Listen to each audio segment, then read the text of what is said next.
All right, everyone, look at my wobbly fence. The garden mulching is now done, as you can see, and you may hear the neighbors' dogs and so forth. This is actually basically for watering the end beds that this hose, which is 100 feet long, will not actually get to. You can see there's some, ooh, there's some bullshit in there. The crops are coming up well. We've got collards, as you can see, and there are beets in there. If I can find a clump that's big enough for you to see. There's some beets right in there. There's Swiss chard over on this side, and I realize that I have to actually weed this a little bit. But look at this. There are carrots in this center area. There's some catnip and an iris over there. Actually a lily, random one. And then the herbs are coming up well. But look what happened. Even through all the spaghetti gardening, this horseradish still managed to come up through. And there are others actually plowing themselves right up through the ground. There's, I think, 3 of them in there. I'm going to have to do something about them at some point. Now today, my big project actually was soaking this.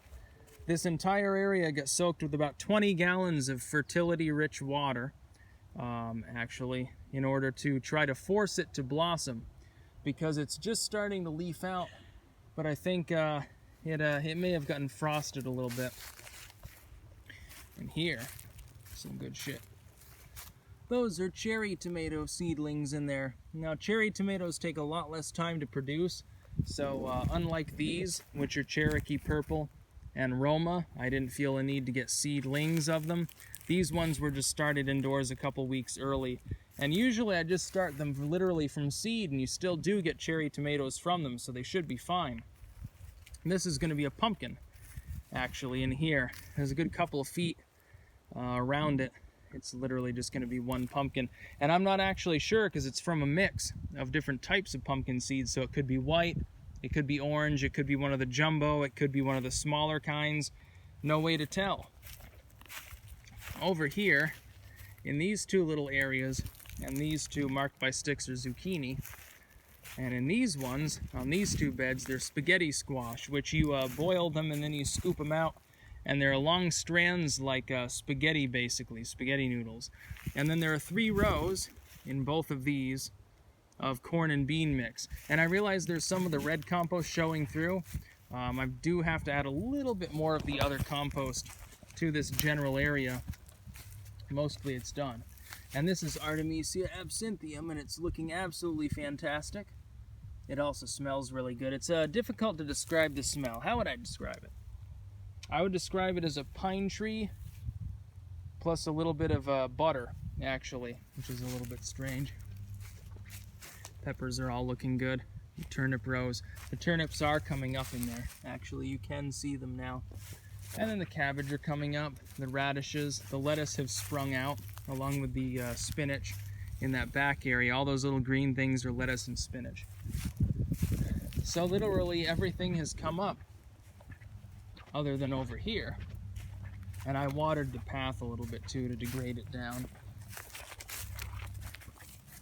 This is the asparagus, and there's a special little flower growing in between the 2 asparagus rows. I won't reveal what it is right now, but later on in the year, hopefully, if it germinates at all, you'll get to see what it was.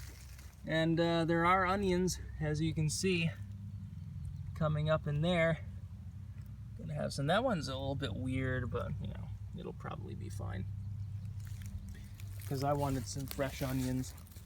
I wouldn't mind putting some carrots in between the tomato rows. There is room for 1 row of carrots between them, and carrots and tomatoes do get along well. The thing is, I'm not sure, because it's later on in the year now. You know, the temperature is rising. Also, I should probably show you this. This natural mulch is so much better, so much nicer to walk on.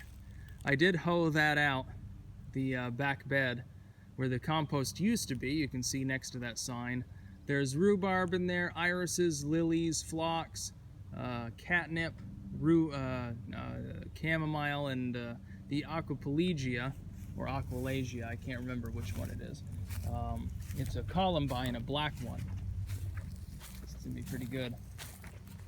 Also, I had to move the potted plants out of here because of the hose, so they're just sort of sitting along the side at the moment. But yeah, it's going to be pretty great. It's going to be harvest time in a few months. There'll be all sorts of stuff ready to grow. To pick. It's looking pretty great compared to the past. One problem is that corner there, the wind tends to carry the leaves into it. So I'm going to have to take those and literally, munch them down again. Put them in the compost maybe. That's about all. Peace out.